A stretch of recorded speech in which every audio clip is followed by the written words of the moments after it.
ఆ మహానుభావుడు మనమంతా కలిసి ఇలా ఒక కుటుంబంగా జీవించుడికాయ నేర్చుకోవచ్చునిగా. ఆ కాన్వకేషన్ ఇట్లాంటివి వచ్చినట్లు మారుమోసి పొందడమే. ఎవడన్నా పట్టుకొచ్చారంటే ఆడ వడ్డించే వాళ్ళు ఎవరో చూస్తూ ఉంటే ఆడ తీసుకొచ్చి చెప్తాడు, ఆ వడ్డించే ఆయన తెలిసినా ఆయన సబ్ కలెక్టర్, కానీ ఈ వడ్డించే ఆయన తెలిసినా ఆయన హెడ్ మాస్టర్. వాళ్ళు చెప్తుంటే వాళ్ళు వడ్డిస్తూ ఉండేది ఆశ్చర్యం.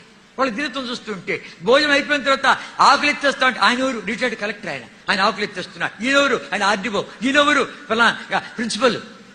వాళ్ళ యొక్క విధే చూస్తూ ఉంటే వాళ్ళ ఆకులు ఎత్తేస్తాడు. అవును, దేవునింట్లో పనిచేస్తే ఆశీర్వాదం అని చెప్పి నేర్పించాడు.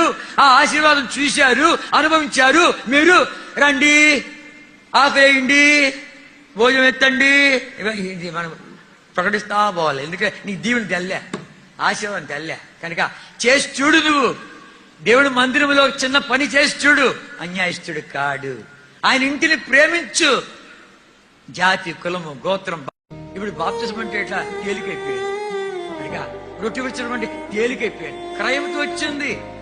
ఇప్పుడు ఇక్కడ కాబట్టి మా ఇంట్లో పెట్టుకుంటున్నా పోవయ్యా అని చెప్పి ఎంతమంది ఇంట్లో పెట్టుకుంటుండలే. ఏమైనా క్రయం చెల్లించావా అని గిట్టక పడక పారిపోతున్నావే, రెండుగా మూడుగా అయిపోతున్నావే. ఎట్టిన సంగతి ఇది ఆరంభం. కాస్త విను. క్రయము చెల్లించబడొచ్చు. భక్సింగ్ గారు తర్వాత ఆరాధన